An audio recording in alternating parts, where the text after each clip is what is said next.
जय हिंद दोस्तों, मैं हूं प्रभात। पीसीएस शिक्षा के मंच पे आप तमाम अभ्यर्थियों का हार्दिक अभिनंदन है। आज चर्चा के मुख्य बिंदु में है एक इम्पॉर्टेंट न्यूज जो अफगानिस्तान से लेकर है। तो इससे पहले कि मैं अपने सेशन में आगे बढ़ूं, आप सभी को एक बार फिर से याद करा देना चाहता हूं कि यदि आपने चैनल को सब्सक्राइब नहीं किया है तो चैनल को जरूर सब्सक्राइब कर लें, क्योंकि यहाँ से आपको लेटेस्ट अपडेटेड न्यूज लगातार मिलता रहेगा।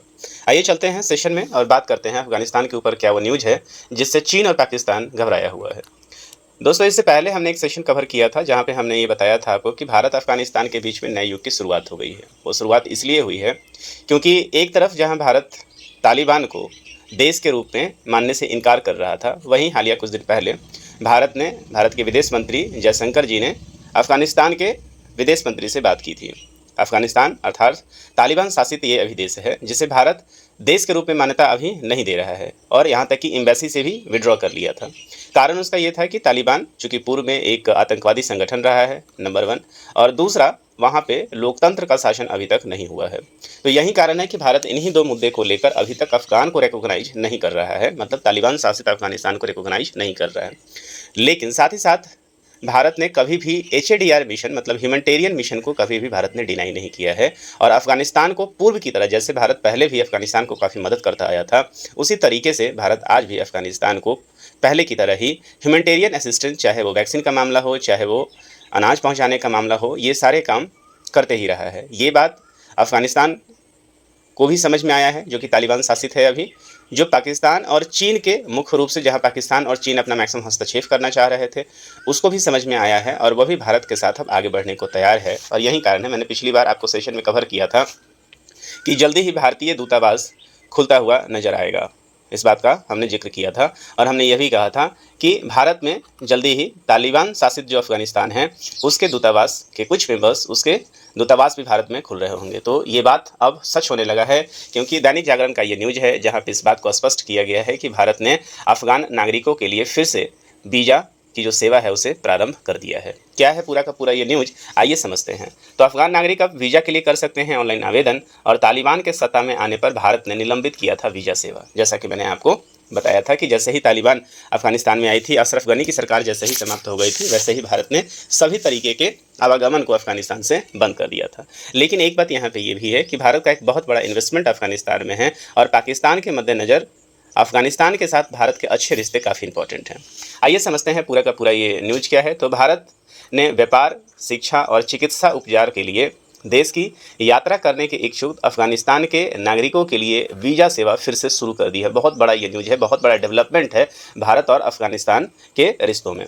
अब ऑनलाइन आवेदन किया जा सकता है अगस्त 2021, ये वही दिन है जब अमेरिका जो है वो छोड़ के गया था और अब तालिबान ने टेक ओवर किया था। अगस्त 2021 में तालिबान के सत्ता पर कब्जा करने के बाद भारत ने काबुल में अपना दूतावास से अधिकारियों को वापस बुला लिया और वीज़ा सेवा को निलंबित कर दिया था। तो ये तब की घटना है। कब से है ये, कब का इंसिडेंट है ये? अगस्त 2021 का इंसिडेंट है।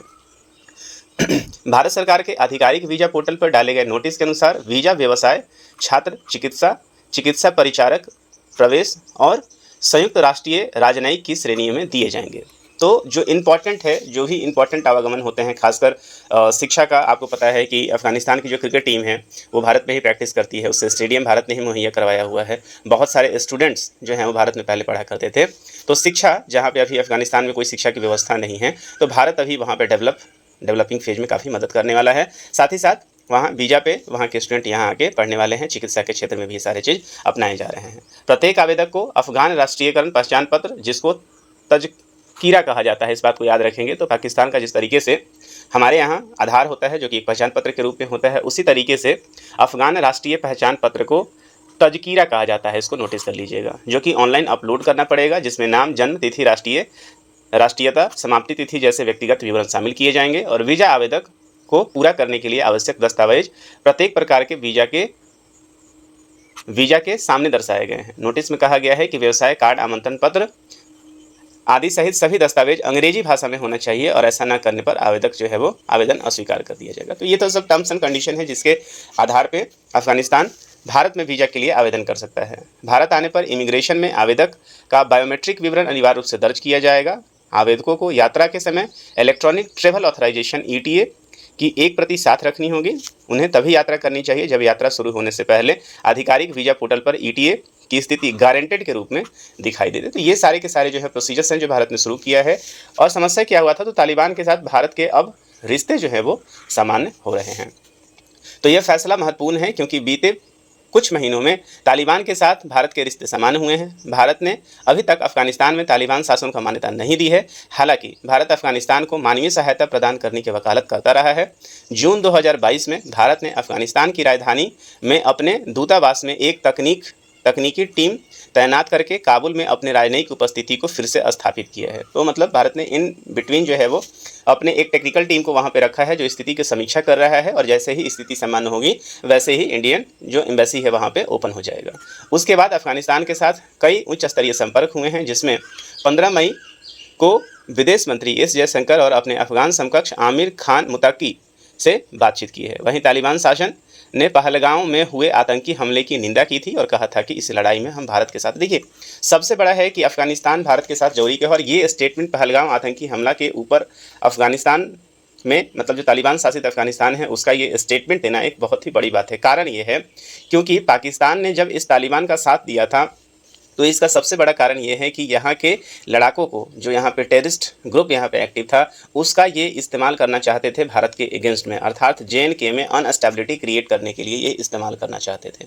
लेकिन आज के डेट में ये इनके ऊपर ठीक उल्टा पड़ गया है। आप मैप के माध्यम से देखें तो ये अफगानिस्तान की जो सीमा है आप देख रहे हैं, भारत के साथ ये टॉप वाला सीमा जो है वो लगता है लगभग 106 किलोमीटर का ये सीमा है। लेकिन अभी चूंकि ये हिस्सा जो है वो POK के अंदर है तो डायरेक्टली ये हिस्सा अफगानिस्तान का भारत के साथ नहीं लग रहा है। आप देखें पाकिस्तान के साथ जो है ये पूरा का पूरा हिस्सा आप देख रहे हैं। बलूचिस्तान जो विद्रोह चल रहा है, जब मैं लेक्चर रिकॉर्ड कर रहा हूं उस समय तक खबर आ रही है कि बलूचिस्तान आर्मी BLA ने ऑलरेडी पाकिस्तान के एक शहर के ऊपर कब्जा कर लिया है और उसे अपने कंट्रोल में ले लिया है। ऐसे कंडीशन में अफगानिस्तान का ये पूरा का पूरा रिलेशन आप देखेंगे, अफगानिस्तान में जो विद्रोह चल रहा है और एक बहुत बड़ी सीमा आप देखेंगे अफगानिस्तान का पाकिस्तान के साथ लगता है। और ऐसे में भारत का अफगानिस्तान में मजबूत स्थिति में रहना पाकिस्तान और चीन दोनों के लिए सरदर्द होगा। चीन के लिए ये सरदर्द इसलिए होने जा रहा है क्योंकि हाल फिलहाल में ही आपने न्यूज़ में सुना होगा कि चाइना अफगानिस्तान में अपने CPEC प्रोजेक्ट के थ्रू यहाँ पेंट्रेट करना चाह रहा है। वो लगातार यहाँ कुछ न कुछ पैसे का जाल बिछा रहा है। बाद में धीरे धीरे जो हाल आज के डेट पे पाकिस्तान का है वही हाल वो अफगानिस्तान की करने की स्थिति में, चूँकि धीरे धीरे वो इसे पैसा यहाँ पे दे के अपने कुछ कुछ चीज़ों को लिया करेगा और उसकी सारी की सारी नज़र जो है अफगानिस्तान में अवेलेबल क्रिटिकल मिनरल्स के ऊपर है। तो ये मूव भारत के रिस्पेक्ट से काफ़ी इंपॉर्टेंट है और उस रिस्पेक्ट से जब भारत जो है अब पाकिस्तान में जब इन्फिल्ट्रेट करने का प्रयास करेगा या यहाँ पे जब आतंकवादी गतिविधियों को अंजाम देने का प्रयास करेगा तो भारत यहाँ पे दो तरफा वार कर सकता है।